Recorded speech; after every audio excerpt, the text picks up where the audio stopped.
We have a new reigning champion, but an old favorite today. Watkins Glen is a track that brings drivers out of the woodwork. High speeds, challenging corners, and unpredictability combine to be an appealing circuit.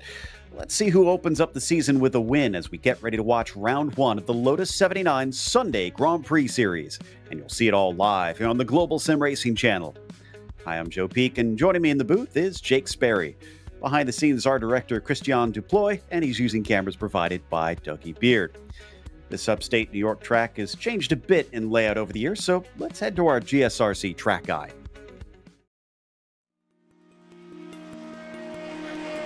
Welcome to Watkins Glen International. Situated in upstate New York, just south of the Finger Lakes, this track has seen it all. Few road circuits can boast hosting Formula One, IndyCar, NASCAR, and IMSA during its history. Though it did have a brief fallow period in the early 80s, thanks to the investment of local companies, it's grown into one of the premier road tracks in the U.S. With 4 layouts to choose from that range between 2.5 and 3.5 miles in length, lap times can vary greatly. But it also means it's suitable for lots of different levels of racing, from amateur to pro. The one thing that stays consistent no matter which car and which layout you're using is that Watkins Glen means speed. Many of the straights are very long, and the majority of the corners are fast sweepers. Some of them include a surprising amount of banking as well. Combine that with the proximity of the barriers, and this historic circuit retains a very old-school feel. Drivers in lesser-powered cars can expect drafting battles, while higher-powered machinery will test the skill and bravery of their pilots. Some of the turns are visually iconic, such as the carousel and the S's. Others, like the inner loop, the chute, and turn 9, greatly challenge even the expertly skilled. And of course, we haven't even mentioned the drastic amount of elevation change drivers experience. Between its rich history and popularity among drivers, this track stays busy and seems likely to be that way for a long, long time.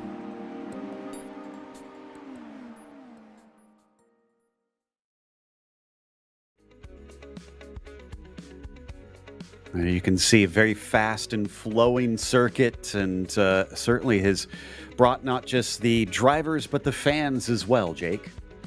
Yeah, it absolutely has, and I think you can't really say too much more about what makes Watkins Glen so brilliant as a racetrack. It's one of those circuits that has relatively remained unchanged in terms of its racing history and lineage, and has been part of Formula racing since the 1960s, and most notably the resting place of the late Francois Sever, who many had tipped to be a Formula One world champion in the era of Sir Jackie Stewart. But this is a circuit where we're going to be running a very, very long, very fast layout. We're not going to have that inner loop up at the top of the circuit through turn 4, so we're going to have massive drafting, overtaking opportunities into the outer loop. That'll be the prime place to get it done today. But when we're running through the classic boot layout, you've got the chutes, which I like to call the instep, the toe of the boot, and the heel of the boot. That section of road, I think, is going to be all about setup. And let's not forget the chances down at the final 2 corners. You've always got a chance to throw one in. Just ask Michael Conti from about 7 years ago. Exactly, and it's risky, but if you're desperate, you can try something. Now, as for today's race, we are definitely going to be seeing some action out there for over 24 laps. Well, not over 24 laps, exactly 24 laps. It's open setup in this series, so drivers will have to try and fiddle to get the right amount of downforce balanced with the straight line speed, especially with needing so much high speed down the back stretch here. No spare car. Now, this is kind of an old school track. While they have added a lot of paved runoff in places, there's a lot of areas where the barriers are right up against it, so you don't have room for mistakes. Drive-through penalty at 17 incidents and a DQ at 25. So don't rack up too many of those off tracks in what few spots where they do have some paved runoff to save you around here. Now, they're in the midst of qualifying, and Topi Kortiniemi currently holding the provisional pole with his 2 laps already done here. Not a track, I would say, Jake, where track position is as important, but you want to be up towards that top group. I'd say you want to be front 4 rows in qualifying. It will give you the opportunity. Quite often when you see a race circuit like this and the qualifying efforts that go around, you get a massive break in the middle of the packs. And when you get those breaks, you're on the wrong side of the draft, and it becomes very difficult to bring that back. Ellis Spice dropping down to 15th after improving on time because of Jean-Francois Boscus moving up to 13th. And I reckon we're going to have quite a shaking up grid here, like Kevin Parrish out there on a lap and Dylan Freckleton yet to put one in. And in fact, we've just seen Kevin Parrish from Club Ohio in trouble. So Dylan Freckleton now is one of the few drivers out there who can make something happen. Marco Sanfilippo finding a lap of the gods. Wow. Impressive. And oh no, Freckleton spins it around. He doesn't have much time left here. He's got to get this car going. And unfortunately, he spins it a second time and abandons it. He knows that this lap is done, so he parks it in pit lane. Mosquera will cross for his second lap, but he must have gone off course somewhere because that one gets deleted. I see Daniel Gallus still able to set a time, and Bruno Araya also able to put one down, but it's getting down to it. They're not going to be able to do a second one, as both of them have started late in this qualifying. What about AJ Roper here? Looks okay. Yeah, he's already got both of his laps on the board, so he's just getting practice in from this point as he sits in 11th at best. But yeah, Marco Sanfilippo less than a tenth quicker than Topi Kortiniemi. That bodes well for those looking for a race up at the front. Well, Marco, of course, part of the Sanfilippo brothers. His brother Danilo is currently on the second row of the grid. It's like watching Michael and Ralph Schumacher going out here in your Sunday Grand Prix series. But at the moment, Daniel Gallus hoping to put a time on the board. It won't be the end of the world if he doesn't out there, but he rushes through the final couple of corners to try and improve. The 138 will be good enough to move up off of the bottom of the board, so to speak, but would like to get somewhere around that top 10, and crossing the line, that one won't count. So that's going to be Daniel Gallus to the back, and will start dead last because he's got the lowest iRating of all drivers, Joe, who haven't set a representative lap time. That said, the lowest iRating around here is still 2,700. We have an average iRating of, I believe it was 3,300, didn't we? No, it was 3,700 that we said. So this is one of the more steep and stacked fields that we've seen in the history of the Sunday Grand Prix series. Not the highest by any stretch of the imagination, but with a lot of talent and speed out there today. Qualifying now officially over, so the drivers head to the grid for our first round of the season, and that's going to put Marco Sanfilippo on to the pole for today. It is worth bonus points, 2 bonus points to do so. He'll be flanked by Topi Kortiniemi starting next to him, the multi-time champion. Going to try and do something from there. Toga Hisada, multi-time Lotus 49 champion, starting from third. And he'll have Danilo Sanfilippo starting just caddy corner to his brother, starting from fourth. Timothy Vanderverge will be in fifth with Bjorn Ackerman in the sixth spot. Then it's Nathan Finnegan starting at seventh. And JB Masita on the outside of that. Row 5 has Christopher DeMay and Barry West finishing out your top 10. Row 6 will house AJ Roper and John Olsen, who's maybe a little bit out of position. And speaking of out of position, with Jean-Francois Boscus in 13th, Jorge Nieva, the number 2 machine, down in 14th. Not the qualifying that he would have wanted from a driver who has been so close to this championship on multiple occasions. Ellis Spice and Kevin Parrish are on row 8, with Rolly Wallbank, who had a very tough iRacing Grand Prix Tour race at Aragon on Friday. He's looking to get a little bit of redemption from 17th, with Javier Mosquera in 18th. Janne Lehmann is 19th, with Jose Conde 20th. Just 24 drivers, so I think I'll polish them off for you, Joe. Bruno Araya, the last driver who set a representative lap time. Then Dylan Freckleton, Gerard Boldu, and Daniel Gallis, who we saw at the end of qualifying. Indeed. So plenty of drivers showing up, as you'd expect for a popular track like this. We're just waiting on Nathan Finnegan to line up, and then we should be good to go for today's race.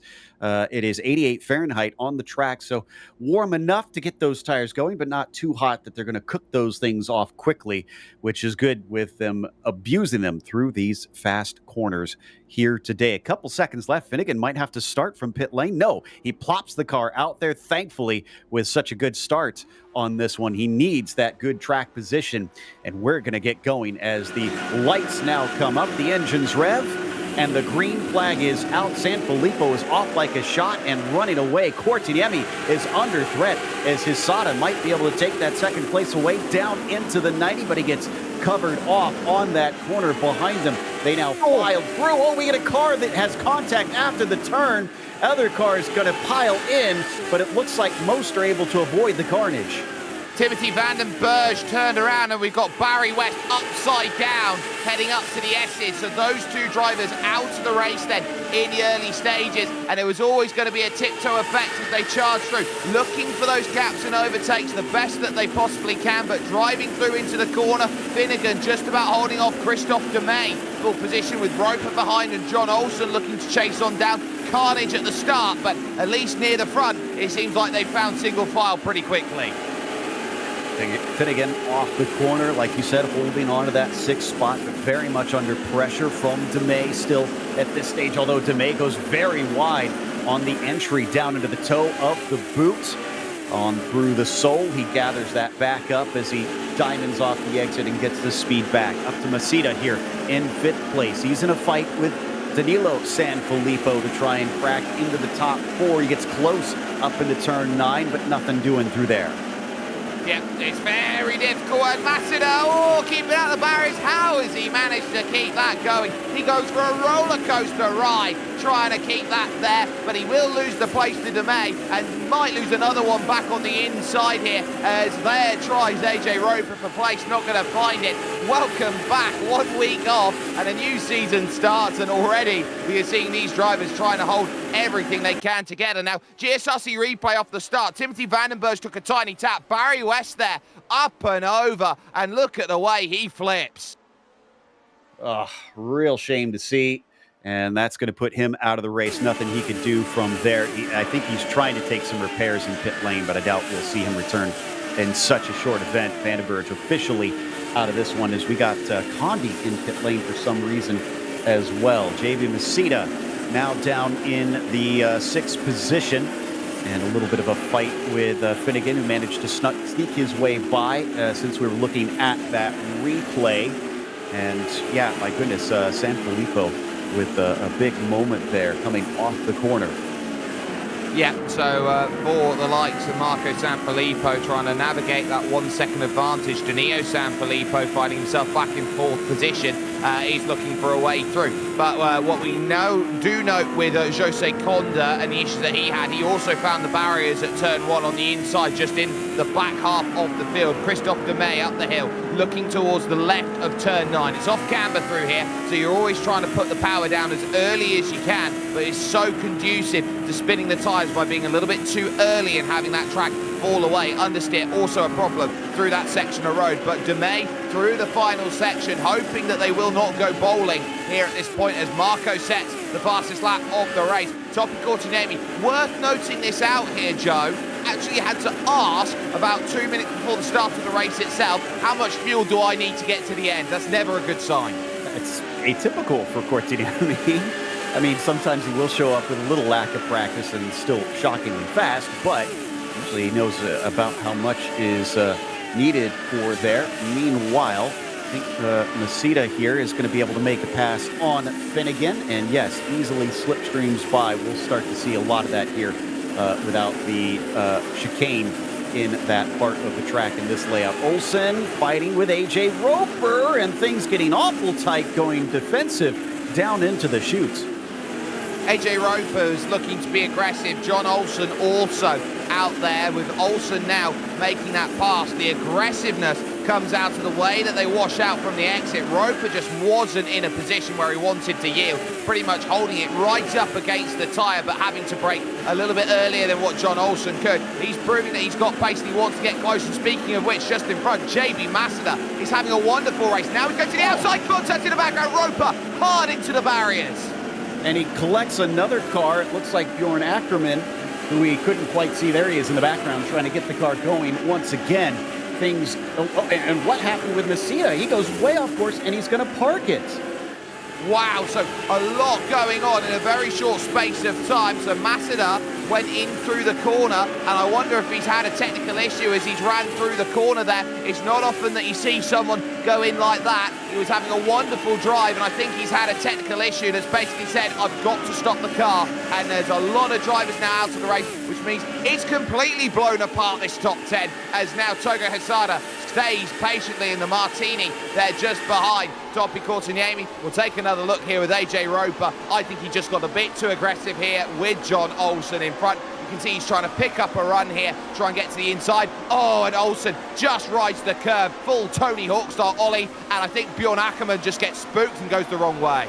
Roper was wrong place, wrong time, unfortunately, on that one. And kind of impressive that that car was able to continue on. Wow, that is more drama out there. I think that's Nathan Finnegan who's around there coming out the chute there, Joe. Yeah, I think you're right, and he's missing a tire, so he's going to be gone from this race. Back to Bjorn Ackerman. In the meantime, he's able to carry on after a little bit of contact with the sliding car that was off before of AJ Roper. He's just behind Dylan Freckleton. Am I seeing this right? 22 positions? No, 13 positions, up from 22nd. I forgot he'd failed to set a competitive time there. Regardless, this is still an incredible climb in only 4 laps from Dylan.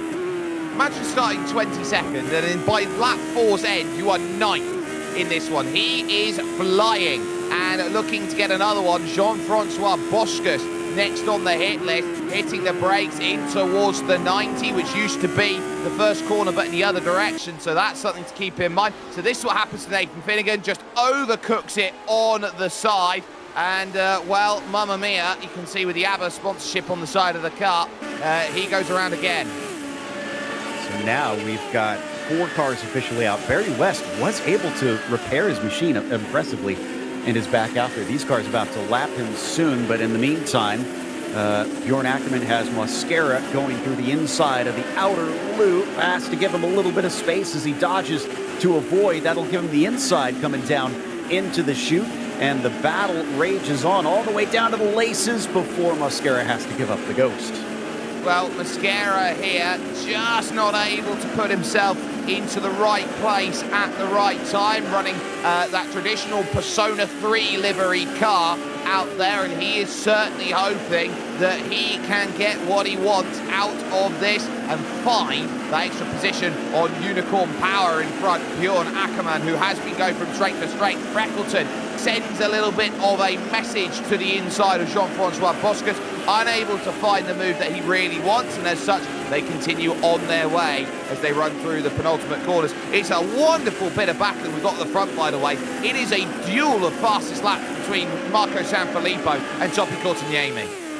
And that is the lap car of West that I was talking about that they're going by, so nobody's gaining position here. And Barry is a veteran in the series. He knows how to try and let them through. He knows his fight is not with them. Here is DeMay with Danilo Sanfilippo for 4th and 5th position. Oh no, we're going to check back in with Dylan Freckleton. You can't hurry love, but you can hurry up your rivals, as he's on a charge, and JFB is not able to hold him back. Much better top end for Dylan, and he's through into 8th. Well, Jean-Francois can't do much more about that. It's all about top speed when you reach the top of the hill, and that heading over towards the outer loop is no chance for Jean-Francois Boscus. He'll fall into line, and now the group's got to try and find a way to house themselves with Jorge Nieva. About 2 seconds, the difference maker there, and you can see the differences in lines there. Freckleton happy to take a much wider entry into the corner there, Joe, to attack off the exit. He's prioritising building a margin so he can't be attacked into those corners. Jean-Francois Boscus trying to attack through the middle of the corner to get the move done. Not quite working out for JFB, though, at least this lap through. Back up to DeMay. Things staying tight up here. Can Danilo hold him off for a majority of this race? Quite simply put, I don't think he can, because there goes the move, Joe. And that's all about how much drive do you want out of certain corners, and that looked very, very tame from Danilo Sanfilippo, who I think is trying to prioritise a finish above all else. He let the car in front, Christophe Demay, have that place. Yeah, it did look like he was pretty happy to let him go, at least at this stage. As we go back to Ackerman, I can report, though, Sanfilippo has much better top-end speed. He repassed him easily down the back straightaway, so I don't know if maybe they're working together a little bit, but let's continue to watch. It's Christophe Demay nearly running in the back. I think they've got vastly different setup characteristics with the way they've got. I think Danilo sets up a car for straight line. Christophe Demay's got one for corners, and Bjorn Ackerman here a little bit further back is trying to get back through on Javi Mosquera, and at the moment he's not finding much help there from Unicorn Power. It is one of the most unique livery designs I think I've ever seen on iRacing, and he will get a good look at the Shin Megami Tensei car in front and realise that Waru Nanji Waware, he's not going to find a way to get what he wants. Not quite yet, at least. Ackerman still holding tight to the back of him. Mosquera not going defensive up into turn 9. It's hard to pass into there, but possible. Oh, a little bit of squirming from Bjorn coming off the left-hander, and that will cost him a chance here into the penultimate turn. Now he sets him up, looking for a run down the main straight. Behind them, Kevin Parrish also starting to become a factor in this fight. Great exit from Bjorn Ackerman. Still no defense from Mosquera, and wow, he must be just as quick in a straight line, because it didn't seem like Bjorn carried the speed that he had off the corner into a move. No, he really doesn't, and this is where Bjorn Ackerman is finding out that it's very difficult here in this race to get exactly what he wants. And you talk about this in the way that you have to set up a car. If you're qualifying a car, you want downforce in the car, but when you're out there and purely racing driver to driver, often you'll feel the best race strategy is to take a little bit of wing away from the car, because you know that if you get yourself into a duel like this, then you are not going to be overtaken. You've got great abilities to overtake. If you've got a car that can't overtake, it doesn't matter how quick you are on your own, it just means that you can't find a way to get by otherwise, and that's what Bjorn Ackerman is worrying about at this stage. Definitely a few drivers having been savvy on that one, but I guess the counter is you got to be able to hold on to the car with that lack of downforce.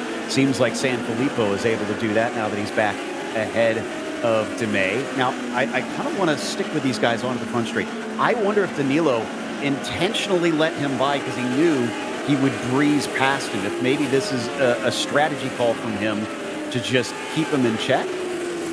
I mean, it might be, and Danilo realises that the best he can do at the moment in this race is 4th place, providing that there's no dramas between the top 3 out there in this one. So he realises what his race is. It's with Christophe Demay, it's with John Olsen, it's with Jorge Nieva. So what does he have to do along this run? He's just got to make sure that Christophe Demay, first and foremost, doesn't find a way by. Up through the S's, turn 3, very easy to clip the wall on the right-hand side. It's very much a race circuit with a street circuit feel, Watkins Glen. You can't be too far away from the barriers at any given point over the course of this, but look at the difference. 278 in a straight line beats 271 in slipstream. 7 kilometers an hour difference. That is night and day in these cars. Wow. Sanfilippo has trimmed this thing out to extremes, and I think I'm noticing it in the corners too. He loses a lot of time to DeMay, who just can't do anything with that extra speed he's got mid-corner. He'll catch right back up, and then we'll see on these straights, the car starts to fall back. Yeah, it's really stark, actually, the difference in terms of setup. So Danilo Sanfilippo just is able to cover off every move he possibly can, because it doesn't matter how close Christophe Demey gets through the corners. If he doesn't have the straight line to pull alongside, he won't find the move. But that's a place where he can. Oh, he absolutely spooked Danilo Sanfilippo, who goes sliding off at turn 9 and brings John Olsen into play.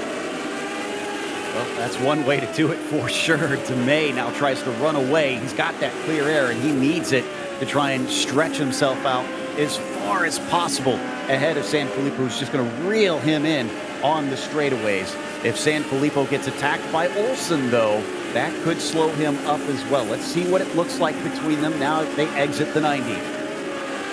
Well, up the hill, this is where we're going to need to see top speed comparison. John Olsen, we'll see whether he's got a little bit more bite on the straights compared to what we saw with Christophe Demey a little bit earlier on. He's got a couple miles an hour, kilometers an hour advantage, and he is doing really well. Up at 287, 5 clicks faster in the double toe, and look at the difference maker that has managed to put in. They absolutely swarmed onto the back of Demey, and speaking of which, here comes Kevin Parrish now, back on Bjorn Ackermann, who has to leave the door open through the outer loop. Thank you very much. A genuine draft with a genuine pass at the end of it.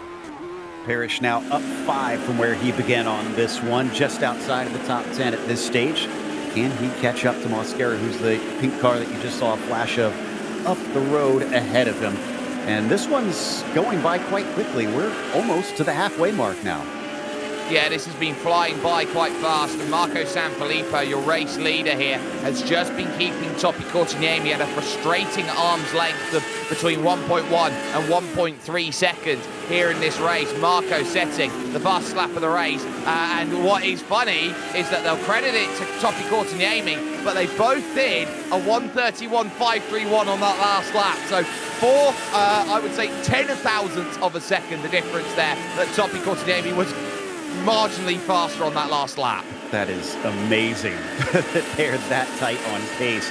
And Hisada has actually remained closer to Topi than Topi has to Marco in this race, but we just haven't seen him been able to attack him yet, at least get close enough since early in this race. What about John Olsen and Danilo Sanfilippo? And did Danilo let him through there? Because usually he's been quite quick and he just kind of pulled to the side. Well, look, there's no reason to battle if you know that you're going to lose it. If he's already side by side by the point that he gets along, he can just lift out, not try and fight into the corner where they'll drop time, and realise that their next goal is, can we catch back up to Christophe Demey again? So Danilo Sanfilippo is prioritising a race finish here in this one and getting exactly what he needs from it, which is consistent points early in the season. That's the way that Danilo likes to drive. It's not everybody's cup of tea, but if he can find finishes, he knows he'll get good championship position, as Togo Hisada last time around was 100th short of Marco and Topi's time, but he is still there and he's still pushing. And what's fascinating is look at that tower at the left. Those top 3 are already 15 seconds ahead of Demey. They are pushing, if it wasn't apparent already from the lap times. And to just tell you how hard Togo Hisada's pushing, he has just done back-to-back 131.542s. Very consistent. You got to give him that. And Togo is impressive because we have a few drivers that hop back and forth between the Lotus 49 and the Lotus 79, and the name makes it seem like, oh, well, surely the drivers would share between them. Well, they're dramatically different cars. This is a high downforce machine compared to the 49, which was before the Aero era began and has nothing to hold it to the track. So for Togo to go from one to the other and be in contention for wins in both is mighty impressive.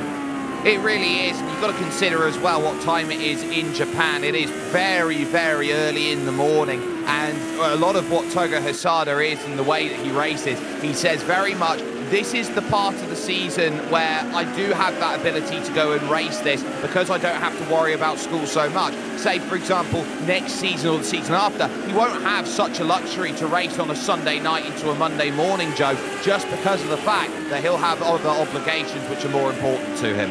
Exactly. But, I mean, this series has often been touted as kind of a breeding ground of some of your black stripe drivers, and this makes me wonder. We've seen him at the top of 2 different, very different series here in the vintage realm. Is there a point where maybe Togo dips his toes into those black stripe licenses and tries at maybe professional sim racing here on iRacing? But we'll see whether or not he feels the urge to do that as we continue to watch Sanfilippo, Marco at least, up at the front, now less than a second ahead of Topi. I will say there has been a big renaissance in terms of Japanese drivers at the highest levels on iRacing. It used to be that was run by Kazuki Umeshima and Yuta Saito back in the day, the duo that ran for Radicals Online. But now you're getting the likes of Shoma Shintani finding himself up there. Hayata Asaga is another driver who's actually done quite a bit of work there with Togo Hisada. And Hisada over the last lap or so has really dropped back. And now he's been ceremoniously dropped, actually, from the leading group. And Topi Kortaniemi here, over that half a lap, has gone from having a 6/10 gap to about a 1.6 second gap. So look at this here. I think Topi's been biding his time and looking for a way through. Daniel Gallis also looking to make some progress. This is to go plus 10 if he can find a way past Rolly Wallbank. That's Rolly just in front of him in the number 16 machine as he hovers behind him. Not close enough quite yet. But still could be a thorn in his side. Let's stick with this, but just a note on that battle for the lead. Sometimes we've talked in the past about these cars having changing characteristics as the fuel burns down. I wonder if Topi's got a car that's better at the end of the race. Well, that may be the case, but I think actually what is more telling than anything else is how good Marco Sanfilippo is in the final sectors as Daniel Gallis takes advantage of the mistake made then through at turn 9, and Rolly Wallbank has to let that one go, and he won't be best pleased with that because he pushed through the corner. He did all right, but by the time he got onto the exit, he just struggled a little bit. He almost half missed a gear, I thought, there, and that's where he lost it. Kevin Parrish now looking for a top 10 position as once more he looks at the Persona 3 car that Javier Mosquera's running and trying to climb up the hill and hoping that he's got the move in the back pocket. Javier, we've followed him in these battles quite a bit, and it seems like he's been in the thick of things, and yet he's gained 8 positions since the start of the race. So he's also taken advantage of some of the chaos we saw early in this race, where we still have 4 cars that are officially retired from this one. But Barry West and Jose Conda, both a lap or more down. Looks like Bruno Araya as well has been lapped naturally in this race. No, excuse me, he has made a visit to pit lane, so I'm not sure what happened to Bruno that we had missed in this one. Meanwhile, driver we're used to seeing over in the 49s as well is Jorge Nieva, as he makes appearance through his livery advertising the series. He's now caught up with Danilo Sanfilippo. He certainly has, and we're really seeing here how all these drivers are now starting to form together. Jorge Nieva, remember, qualified 14th on the grid. Definitely not what his pace can showcase out there, and as he runs probably the most GSRC car you possibly can out there for the Classic Lotus 79 series, he realises Danilo Sanfilippo would be another place to get. John Olsen there in the mix, Christophe Demey, if he's got the pace, he can definitely show it. His last lap was a 32.2. out there, and that is quicker than Demey and quicker than Danilo Sanfilippo. Up the hill, he'll now start to try and charge through turn 4, over to the left-hand side. Will Danilo let him have it? 275 on the straight, easy start. Jorge Nieva running the vintage McLaren helmet there, gets it done.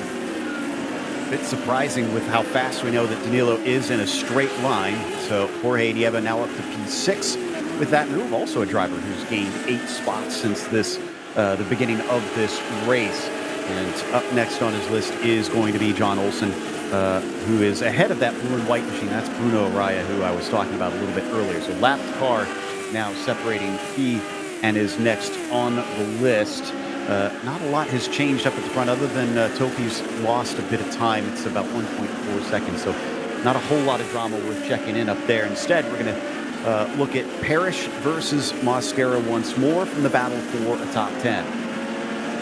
Yeah, so if he can find that way into the top 10, he'll have a real smile on his face for the way that he's driving. Now, Togo Hisada's dropped about 7 seconds over the course of this lap. He's now down at 9.7 seconds off the race lead. So I'm just trying to see where it's gone. Oh, he's gone into the wall turn 1. Togo Hisada spun the car out of turn 1, nosed it into the wall, and now he's going to have to nurse a 12-second gap between now and the end of this race. And we saw a puff of smoke in the final corner. That was Nieva, who seems to have hit the wall or something because he's got a meatball flag and has come down pit lane. They're dropping like flies now. Kevin Parrish going to try and pick up another spot, knowing that he could get 2 in 1 lap, having inherited that from Nieva. But Mosquera will try to deny him. It's close up the hill. But Javier, with a very trimmed out car, starts to pull back away. We got a replay of Nieva. Well, look at these cars, Joe.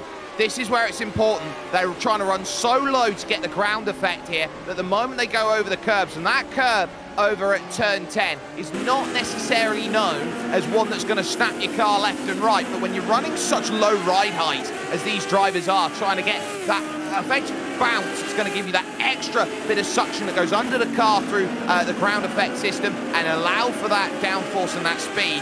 The moment that you get a little bit unsettled, you are more prone to seeing this car turn around, and that's what we saw there with Jorge Nieva, a disaster for him in the context of his race. Yeah, and not the first one we've seen have that issue. A number of cars have definitely straddled the curb to ill effect, unfortunately.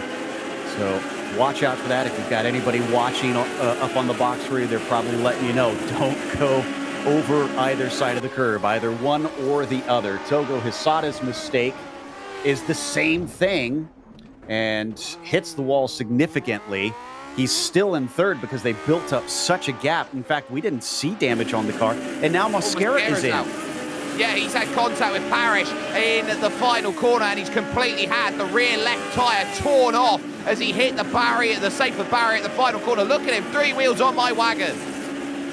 Well, I mean, that's a good spot to be able to try and drive it home because it was right at the pit entry, but it's going to be a long wait with few laps left on the tally here. John Olsen able to continue, wasn't he the one that made contact with another driver? I think it was AJ Roper as well. I was trying to remember who it was that had.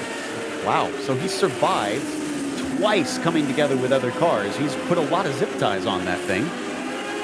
Well, you know, all cars are held together with gaffer tape at some point in time, and I think he's done that very well. Daniel Gallis on his charge, which would be now for a top 10. Now, this is what happened to Mosquera. Kevin Parrish getting very close behind him, tipping over to the inside, and as they fight for the same piece of real estate, it gets close, but it's just a little bit too much there, and there's not much really that Javier Mosquera can do in that situation except bring it back into the lane. There are no fast repairs, so the trouble very much finds itself in that place. Gallis, you remember, started dead last in this race, is now looking at a 10th place, if at all possible. So if he can find a way through to gain that place on Bjorn Ackerman, he will have a real smile from ear to ear, because the one thing you look at is if you start at the back, well, how far can you get up? Top 10 for some drivers is a pipe dream, but this is some brilliant racing by Gallis. That top 10 so close in front of him here. Can he get the run coming off of the 90? Mosquera looks like he has retired the car as he is hopped out of it from this stage. Gallis now coming up the hill. Look at him coming off the dirty air of that car behind, but now it starts to help him. Now that they're out of the corners, he gets alongside. We watch to the right-hand side, seeing who is going to break deeper. It's a game of chicken coming up into the outer loop around the outside. Can he get it done? No, he loses control of the car, and he's our latest to find the barriers. This is a circuit that is going to bite because drivers think they can be aggressive because they think it's easy. Daniel Gallis, who is up near the top 10, now finds himself well out of it, and Yanni Lehmann now could be the driver who challenges Bjorn Ackerman, who is an F2 champion, and he has a massive wiggle coming out of the toe of the boot. Everybody right now right on the limit as they now look to try and challenge in this brand new season. It's throwing up quite a few shocks. It really is, and there's another good example of the car trying to avoid straddling as Lehman goes completely off to try and keep from losing the car. Ackerman's going to have to pull some of that unicorn magic to hold on to this place as he's had to be on defense for so much of today's race. Down to 6 laps to go as they come across and get that marker. Now, boy, that was close to the wall from Ackerman. Did he actually touch it?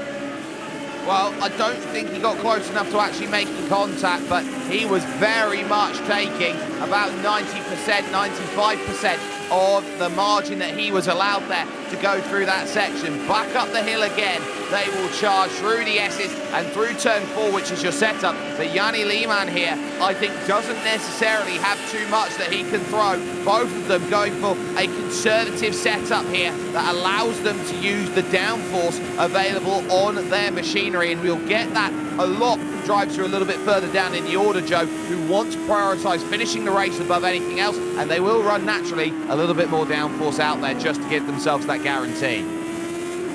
Exactly. Oh, wiggle off the corner, though. Ackerman struggling down into the laces. Lehman looks around the outside, cuts back underneath. Could this be the over-under that he needs? No, it's just not there. Both of them all the way out to the grass and the dirt.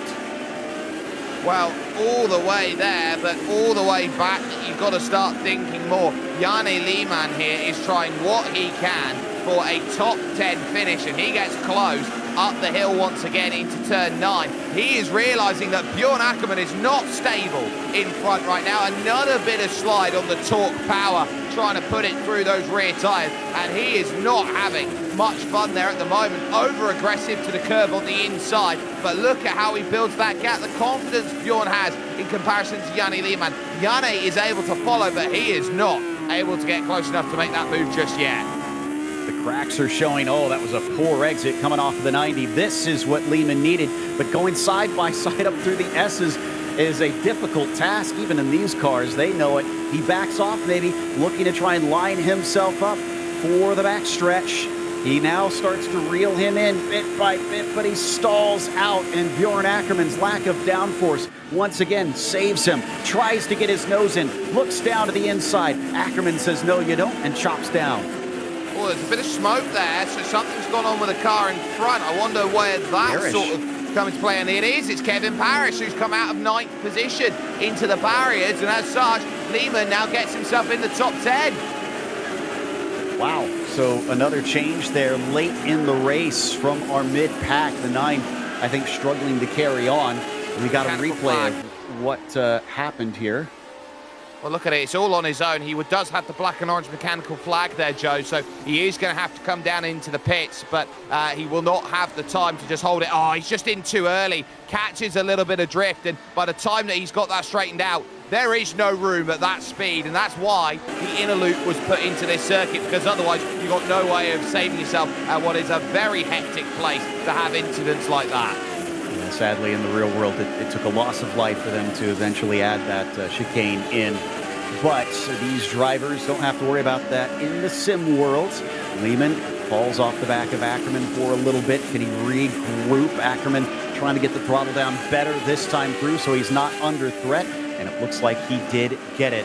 It has been an attrition-filled day, not necessarily in retirements, but cars falling by the wayside, Jake.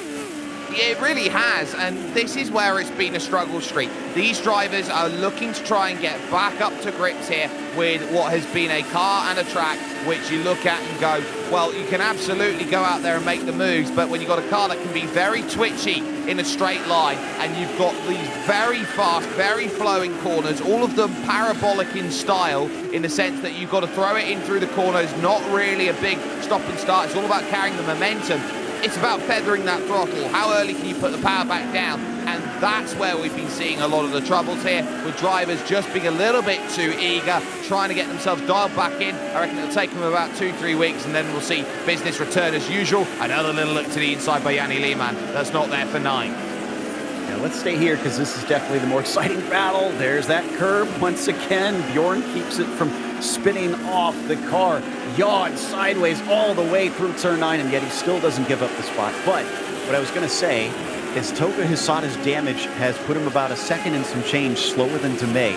It's cut down to 5 seconds to go, but he's going to need a little bit more with 3 laps left to try and overtake him. But it's not impossible. We could see a change for the podium in the last lap. Well, I'm just looking at Hisada's last 3 laps, 32.5, 32.6, 32.4. And Christophe Demey is running his fastest laps of the race, realizing he has a chance of catching Togo Hisada in front. It's amazing what having a little bit of confidence from closing down a gap does for a driver, and for the Frenchman here, Demey, he is hoping that it's not going to be a maybe. He's going to hope that it is absolutely confirmed that he can get a podium here on his first round of the season. That would be a huge boon. He's trying. He's pushing as hard as he can to catch up to him. He knows there has been trouble ahead, and there is a wounded car. Marco Sanfilippo with another fastest lap of the race at a 30.3 now. These cars do typically pick up speed as the fuel burns off and the weight lessens on them. But right now, Marco has got the measure of the rest of the field. It is 2.3 seconds back to Topi, who you see in the background. Lehman's starting to poke his nose once again, trying to figure out where he can go by. I will note that Demey was a full 1.7 seconds quicker. Round goes Bjorn Ackermann at turn 9, and there goes the places that he was hoping to hold on to, all on his own as he tipped it into the corner, just trying to be on the limit of grip, overdoes it, and suddenly Rolly Wallbank has a top 10 place. I'm not too surprised that Bjorn's car looked like a real handful there, especially late in the race. We saw so many slides and catches out of him, and Rolly Wallbank here now moves himself, as you said, into the top 10. Same livery as Yanni Lehman, probably teammates in that Classic Teams Championship, as the two of them try to rack up a few points here today. I can report that the white flag is getting ready and prepared for Marco Sanfilippo, while this man, Togo Hisada, almost a half a minute behind Marco, has now only got 3 seconds over Christophe Demey. He is tiptoeing through these corners with understeer right now. It's not the way that we normally see Togo Hisada drive. He likes a looser machine than this, and he's been defending a 4.2 second gap with 2 laps to go, and he will feel like so long as he can keep it on terra firma, I think he may have this safe over Christophe Demey. That's going to be where he starts thinking about, okay, can I just bring this home one more lap? A 32.5 meets a 31.2, so another 1.3 seconds gone, but it's still 3 seconds on the final lap that needs to be chased. But speaking of chase, Topi Kotkaniemi is one of the quickest drivers to have ever put himself in this series, Joe. And Marco Sanfilippo has just said, you know what? I'm going to have myself a very easy day. It's just keeping him at an arm's reach and saying, you will not get as close as I will let you. At the last season, Marco found himself in the midst of things, but not fighting for the championship. This year, or this season, he is starting it off with a bang and starting off with authority. It may not have absolutely dominated Kotkaniemi, but he definitely showed him the way here, as the Italian will round the final corner and take victory here at Watkins Glen. Very simply put, you can't create a better start to finish lights to flag performance from Marco Sanfilippo. He's got a full Grand Slam in the back pocket. Fastest lap, every lap led. Simply put, untouchable today. Hisada running himself through the final couple of corners. Christophe Demey, you feel, needed one more lap, Joe. Just one more would have done it. Nice podium from Togo Hisada, but yeah, perfect score for Sanfilippo up there. It was 0.8 of a second for Christophe at the line. So close. I mean, just maybe one faster lap out there could have done it for him. He got him in the slipstream in time. John Olsen up 7 to take a 5th place, but Dylan Freckleton, starting 22nd, is going to finish in 7th today, a gain of 15. They have no bonus point for hardest charger, but he's going to feel like he earned bonus points with that run. Yeah, he really is going to feel like those bonus points are going to be there. And when you go from 22nd to 7th, you're looking at, well, what can I get out of this one? Was I going to be looking at this as a drop?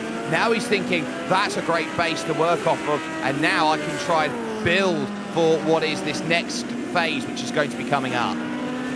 Impressively, there were a lot of drivers that went a lap down. Now, many of them did have problems, as I think we're going to see only 12 finish the full race length for today. And you can see Marco here on the backstretch celebrating with his brother Danilo there as they share their moments with 2 top 5s.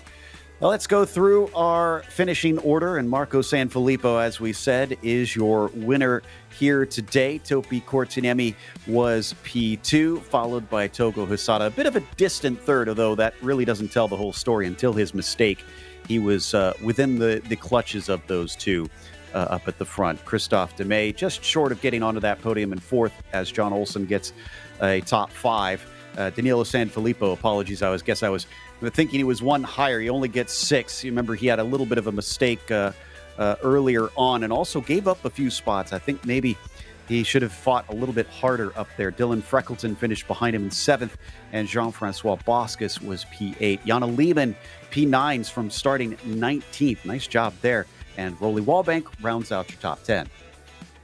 Over the page then to 11th, and the last car on the leading lap would be Bjorn Ackermann in the number 23 machine. Gerard Boldu, the first of those, a lap down with Ellis Spice and Bruno Araya, 13th and 14th. Jose Conda, who had his spin in the opening lap of the race, still finishes a lap down, but in 15th place. 2 laps down for Jorge Nieva and 3 for Kevin Parrish. Barry West was able to recover to 18th, despite being 3 laps down and upside down at turn 2 on his race, with Daniel Gallis, the first of the real retirees, at 7 laps down. Javi Mosquera there at 8 laps down. And to polish off the final 4, Nathan Finnegan, J.B. Masada, A.J. Roper, and Timothy Vandenberg. Those 4 there. And you feel 4 drivers who could have contended for a top 5 here today.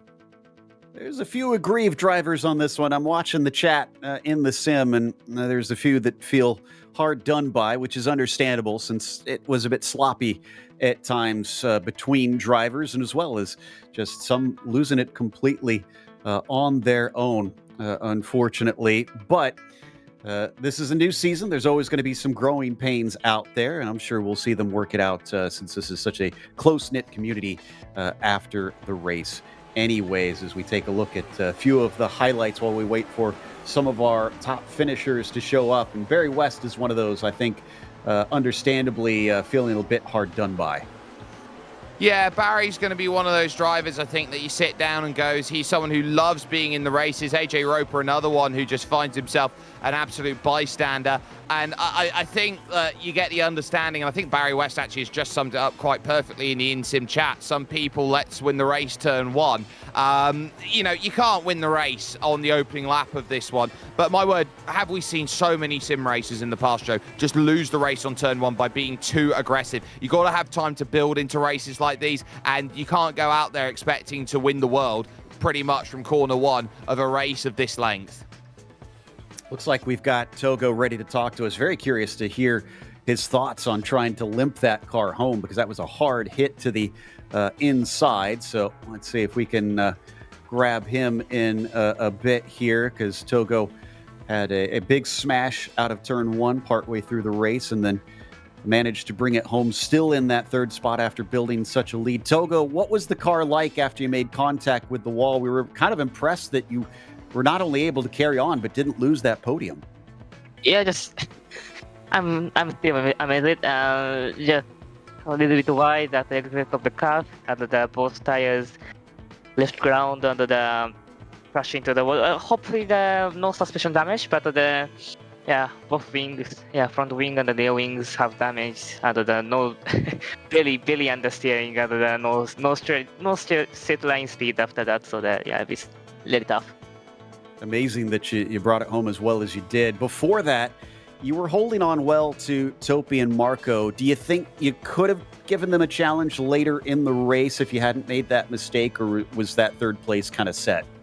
Nah, I guess Topi's too fast in the straight. Every straight, I just let him, he's running away from me about the 0.4 seconds or something that's very, very large. So my only hope, just, started the battle for P1 for the top 2 guys, but it's not happening. So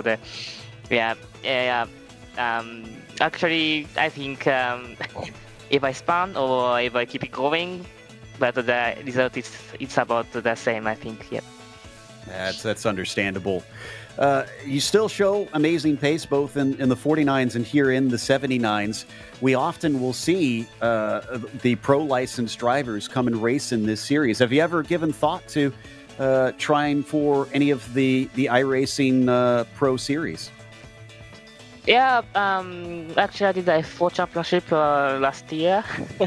And yeah, my Japanese friends, Fujita, yeah, some of them just in the pro license now. So yeah, I'm really love to, but yeah, just scheduling the time difference is very neck for me. So if I get the opportunity, I go for it. Yeah. Oh, we'd love to see you try, and understandable about the time problem. Again, congratulations on a podium today. Thank you. Togo Hisada finishing P3. And I think that's going to wrap us up. So we want to give a big thank you to the Lotus 79 community in general for bringing us back for another season of coverage. And as well, thanks to the team today, Daniel, Christian, Jake, and Dougie. Make sure to check out our social media, our website, and our merchandise store. And don't forget to subscribe to our YouTube channel so you don't miss a moment. Next race going to be at Zolder, heading off to Belgium, Sunday, September 22nd, 12:30 p.m. Eastern. And while I have a moment, do want to wish a big happy birthday to my dad out there this September 15th. Be sure to check out our other broadcasts listed here in the meantime. And until next time, race clean, race hard, and we'll see you on the track.